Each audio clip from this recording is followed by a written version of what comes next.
I'm just moving really fast. And it's so beautiful out. I know on my way over this morning, even though it's cloudy, the clouds were just like holding on to the mountains on the sides and on the tops, and then everything is starting to turn gold and the colors are coming out. I just love this time of year. So whether the sun's shining or not shining, it doesn't matter because it shines in our life every single day, right? Oh, it is now. It is on. Can you hear me? Okay, cool. That's a good thing, especially way back there. So over the past 5 weeks, we've been looking at the prayer of protection, Unity's prayer. And so I have it up here just so that you can be reminded of all the words for those of you who may not have it memorized or if you're new to us at Unity. But we use this Unity prayer as an affirmation, either for us personally with a me, the light of God surrounds me, or we use it toward an individual with you, the light of God surrounds you, or we use it with us or we, the light of God surrounds us. And I think that's really important to remember because it is an expansive prayer.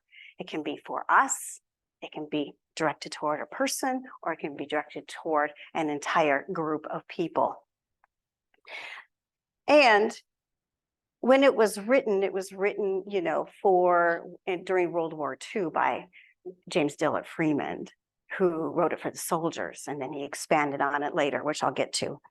But this prayer is so powerful because it has specific statements, specific affirmations in it that help us to overcome our challenges, to overcome anxiety and fear, and to remember that wherever I am, God is. In fact, in my personal life, I use this prayer of protection all the time. I use it to center myself when things get really crazy and nuts, or when something unexpected shows up in my life. I use it for myself when, I might be a little anxious about things that I can't change or I can't control. And I just am able to let things go and release it as I say this prayer. And whenever I fly, I have a ritual. Many of you might have a ritual. So I put my hand on the airplane as I walk into it and I say, oh God, protect this plane, its parts, its people, its pilots, and may this flight be uneventful. And then I say the prayer of protection. But sometimes I'm in such a hurry, because people are behind me waiting, that I have to wait to get to my seat. Still put my hand on that airplane and say the prayer of protection. Because, we have no control what happens in that metal box, do we? It's flying in the air, which is still a truly amazing thing that we fly these huge, amazing planes in the air. So I use it all the time in my life personally. It is my personal mantra. And so this is our last week of looking at this prayer. And the last line is, wherever I am, God is. Do you believe that statement? Wherever I am, God is. And if you say, yes, I believe that statement, how is it that you perceive that God is? The presence everywhere. Where do you see God's presence? Where do you feel God's presence? And what makes you touch that realm that God is? Presence, peace, love, all those things. Wherever I am, God is. Powerful words. Wherever I am, God is. And I want to look at these words today. I want to look at God is and I am. Because By themselves, they're powerful, and together they are powerful.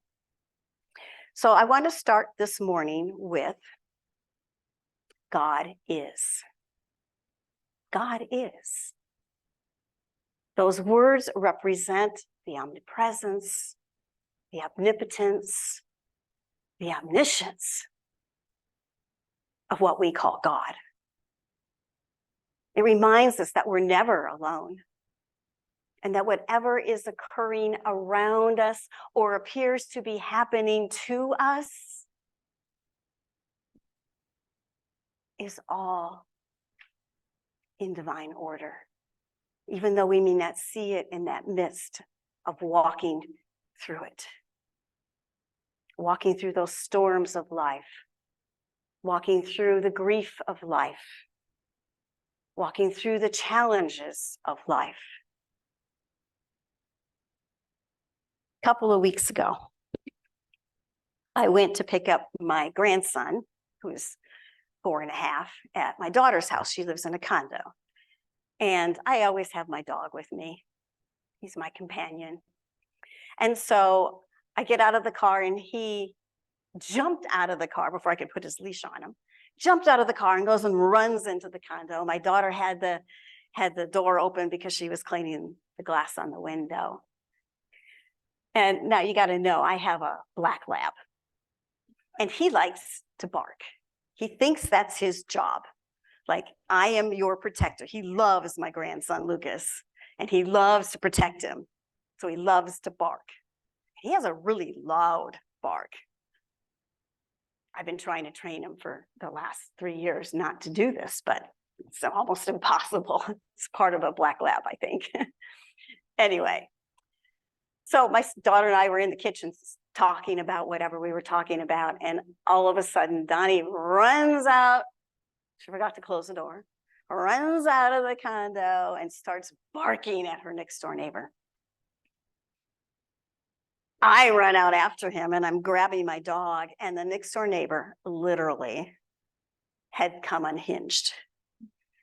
And he got in my face, and he's looking at me, and he's using every swear word he could even think about coming out with about my dog and about his barking and about him not being on a leash, and on and on and on and on and on and on. And he's just going, and his hair's all wild and his eyes are all crazy.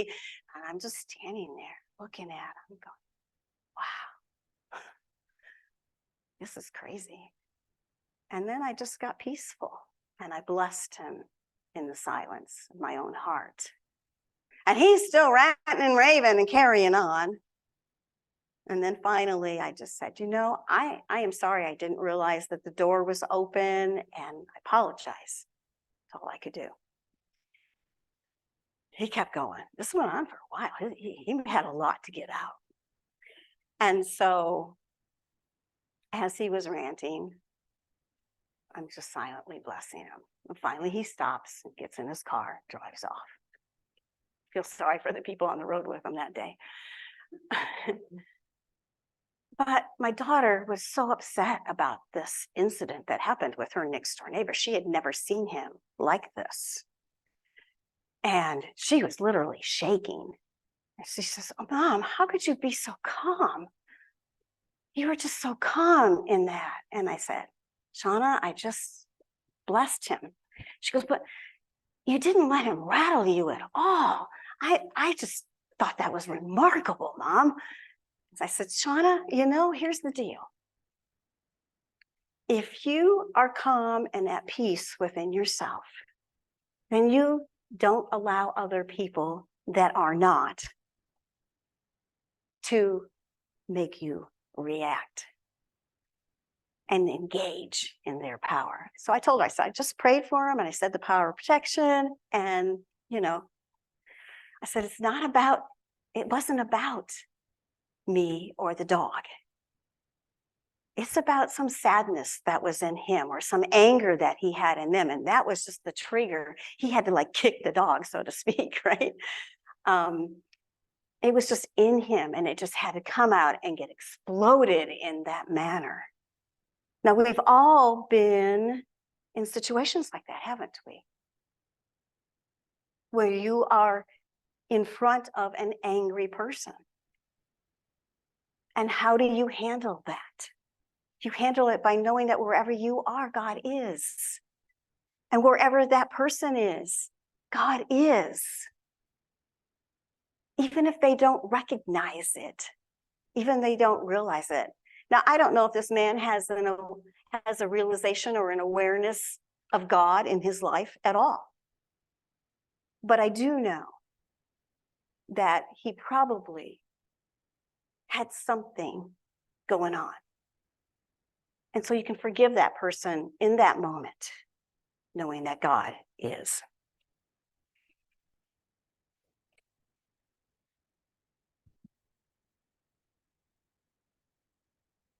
Do you believe? Cool. Wherever I am, God is. Where's that lovely music coming from? So we've been working out of this little booklet, and in our booklet,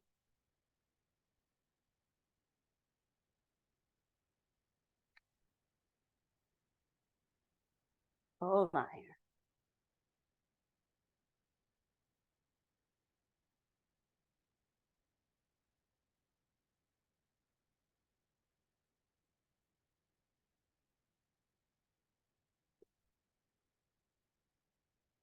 In our little booklet, Reverend Ellen Davenport says, it's a challenge to hold on to the idea of a transcendent God. Because if God is all there is, this force of love, light, and intelligence, then what else could human creatures be but divine? What else could human creatures be but divine if we're all part of this big life?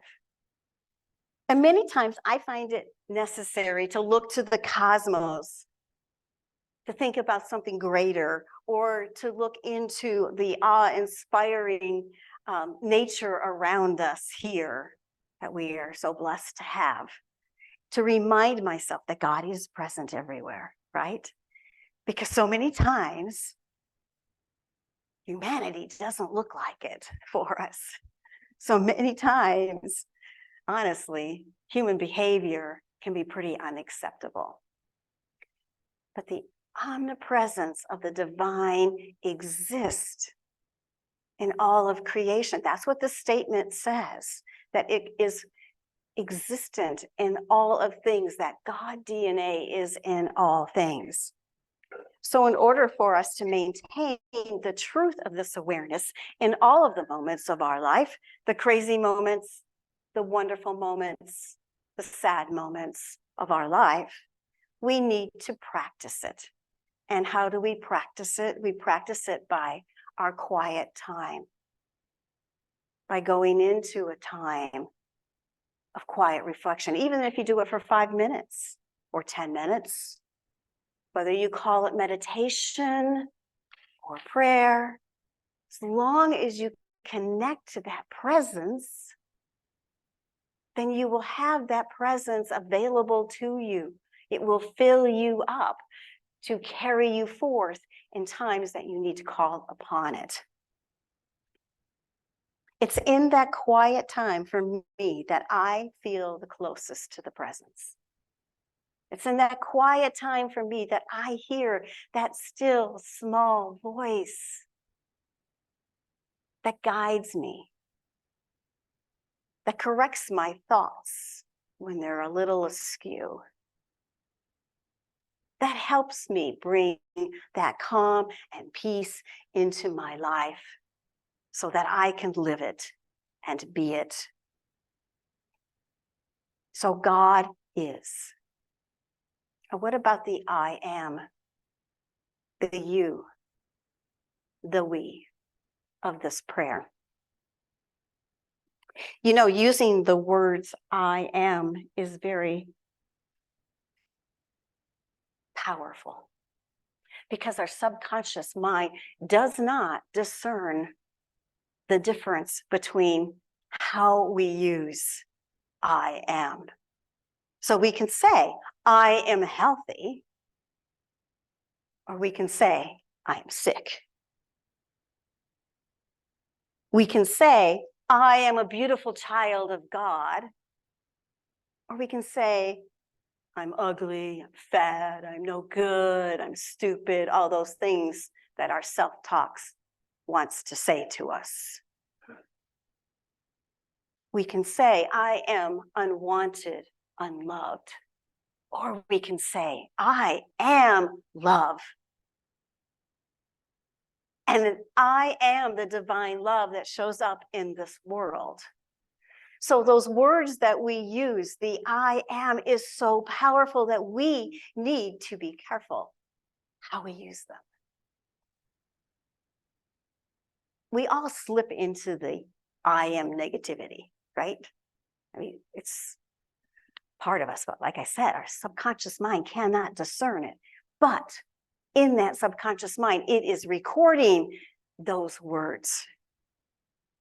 And they come out in the way that we live our life, in a reflection of who we are, how we respond, how we interact, how we be. By changing our words, or in Unity, we like to say, by changing our stinking thinking, we change our perspective and we begin to see things that God is in all things. We become kinder, we become gentler, we become more compassionate, and we become more at peace with ourselves and also with others. Page 61 of our little booklet, Reverend Sandra Campbell, who is the executive director of the Unity Urban Ministerial School in Detroit. She's an amazing person. She wrote this. She wrote, I am is our personal affirmation of who we are.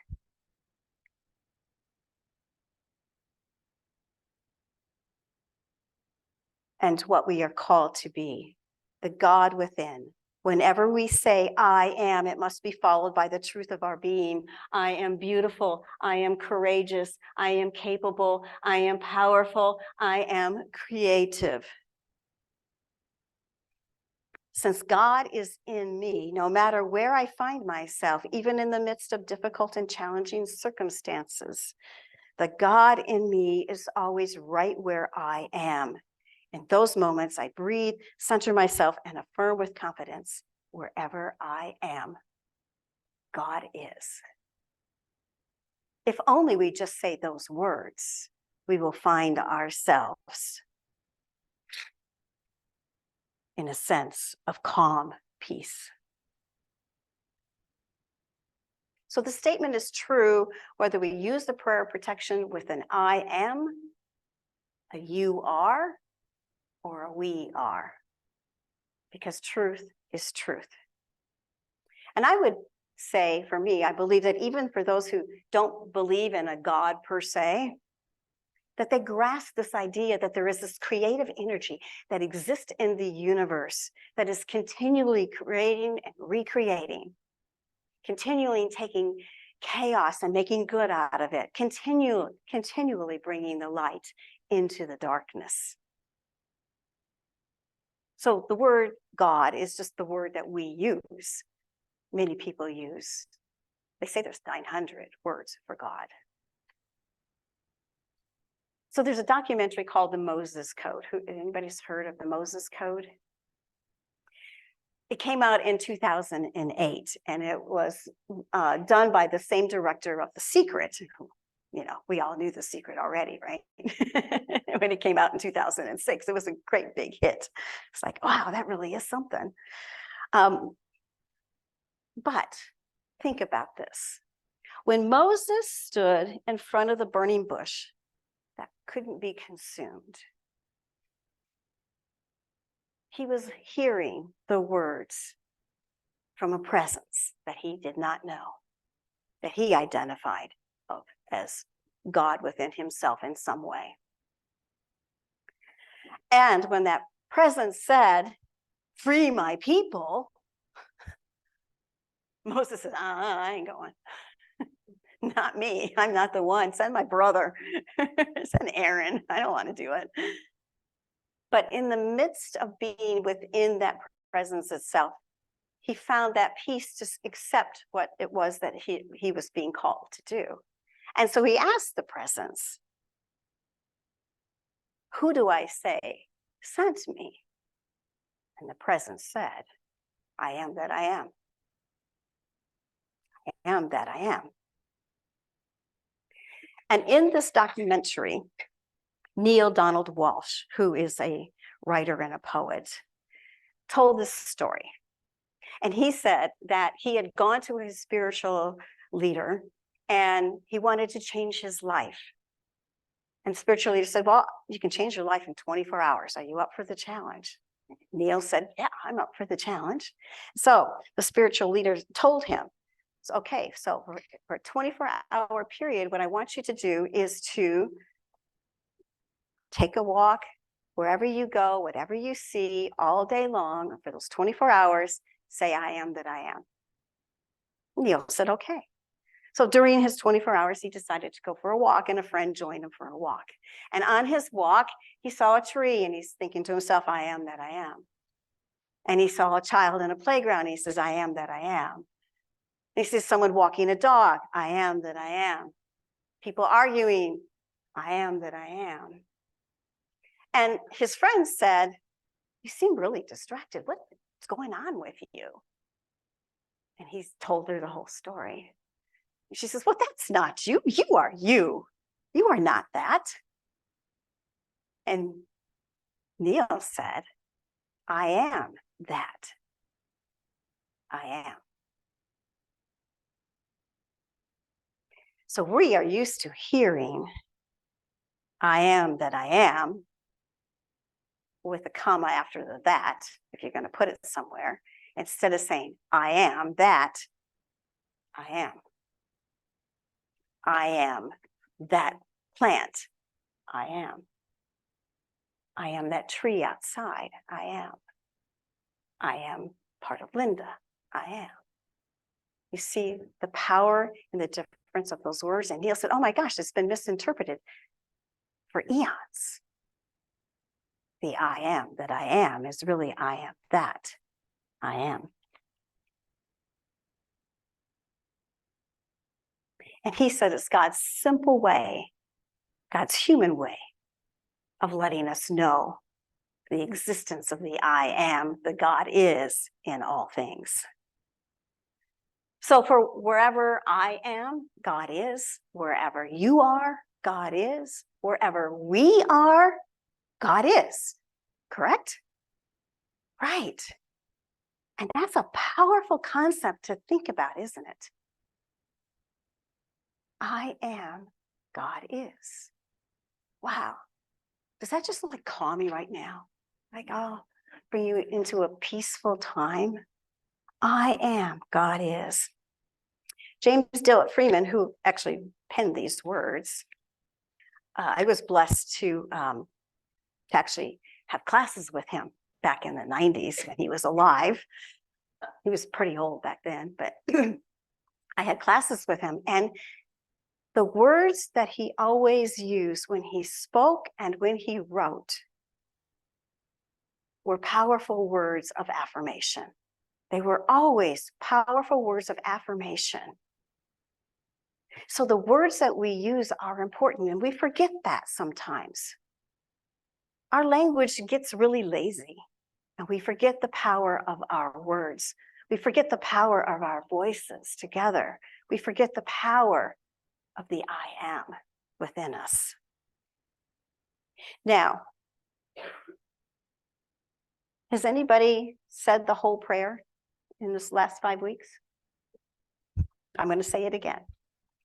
The light of God surrounds us. The love of God enfolds us. The power of God protects us. The presence of God watches over us. Wherever we are, God is. The mind of God guides us. The life of God flows through us. The power of God abides in us. The joy of God uplifts us. The strength of God renews us. The beauty of God inspires us. We could go on, couldn't we? I was in a women's group and we added a line to this entire prayer that we began our sessions with. And we said, the truth of it is, we know it. We claim and manifest our highest good now. Now, in a minute, at the end of the service, we're going to do the prayer of protection. And I've added a little twist to it today, so it'll be on the screen. But it's time for us to reflect on all this, to move into our I am, to find that quiet place within us where God is. So I want to sing Surely the Presence before we go into the meditation. We're only going to sing it once and bring us into the quiet time of reflection. I've changed a few of the words, so they're up here. Mark? Surely the presence and it's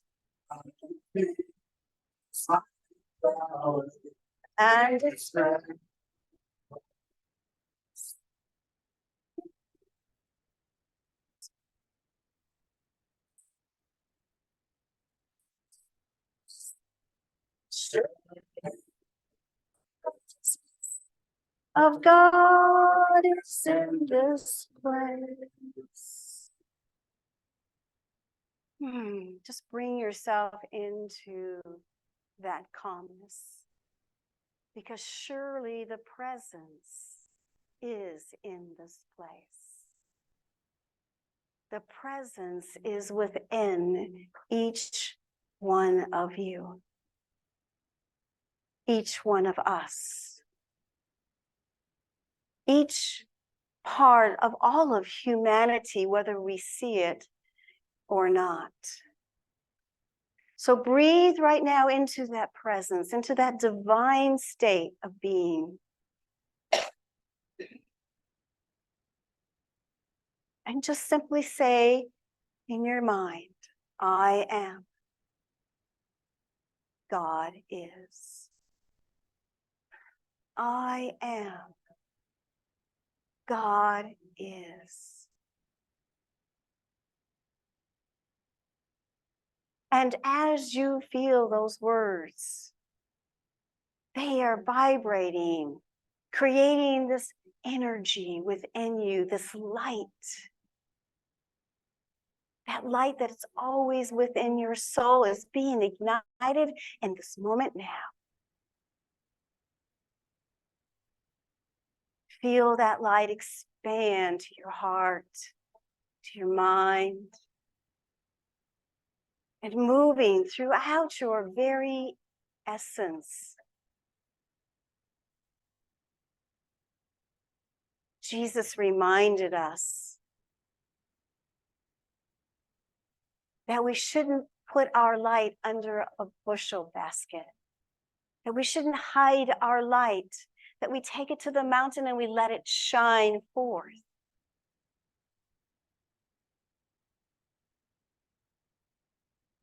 Visualize yourself on that mountain. Visualize your life force, your energy, the beautiful part of you that is love and light and peace radiating throughout the world.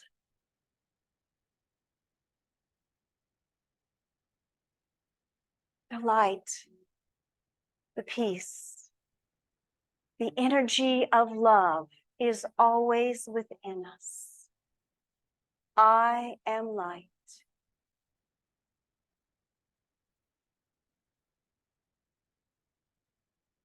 I am. God is. Hold that in a minute of silence in your heart.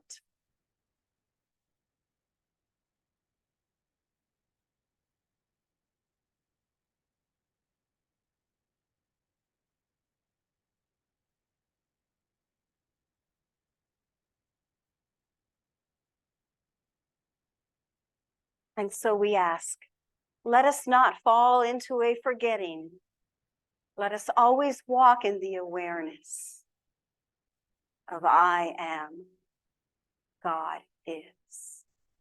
Wherever I am, you are, we are, God is.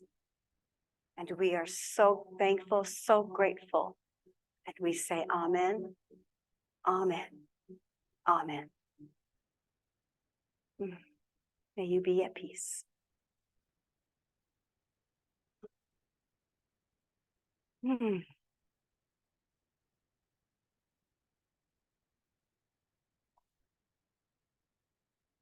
So, Roger, come on up. We have a great surprise to share today that I am so enthusiastic about.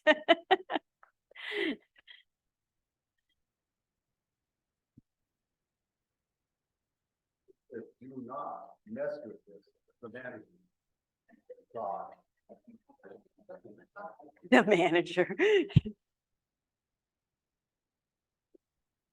Drum roll.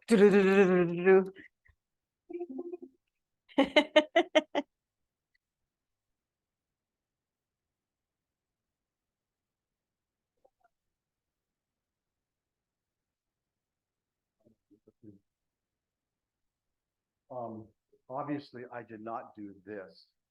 I did this around that.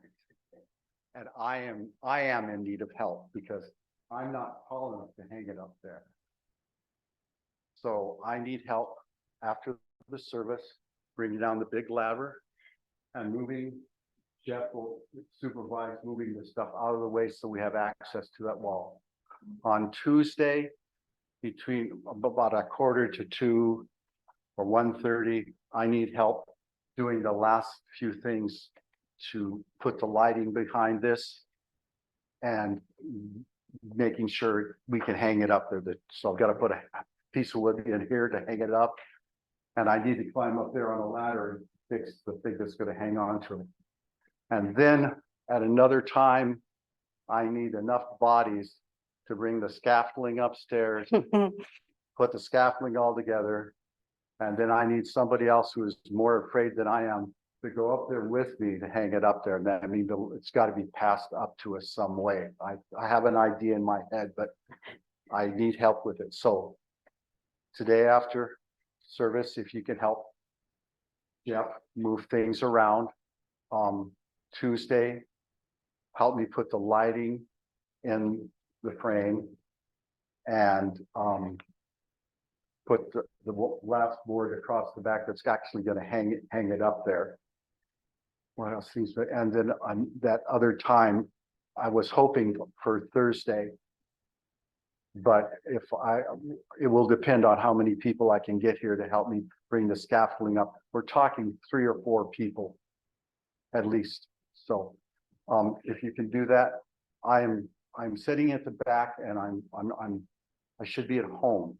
I just had to do this because I don't want to wait another week. It's been too stressful. I had to learn math to make sure that I'm really good at math, but I had to learn new math. And then I had these beautiful ideas, and it really is lovely. And so if you would like to help or can help on, I would say Thursday or Friday, I'll be sitting at the back. And then we'll make a time. Perfect. So, anyway, thank you. Well, I'll tell you, the stained glass came out of my house. So 3 years ago when I moved in, I found it in the garage, just stuck back in behind some stuff that they left. And I went, oh, wow, that's so cool. I didn't know what to do with it. But then when I started coming here, I started looking at that blank wall up there. And I go, wow, wouldn't that look good up there? So it's been my vision for a long time. And to see it come to fruition, thank you so much, Roger, is just amazing. Yeah.